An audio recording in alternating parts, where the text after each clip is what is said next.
بسم الله الرحمن الرحيم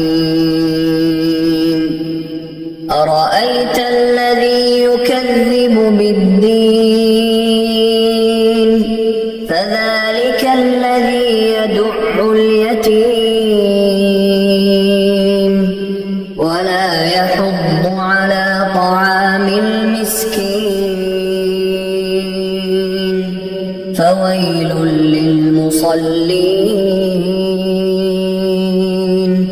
الذين هم عن صلاتهم ساهون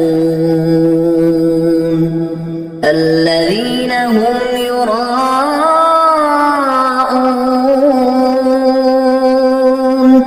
ويمنعون الماعون.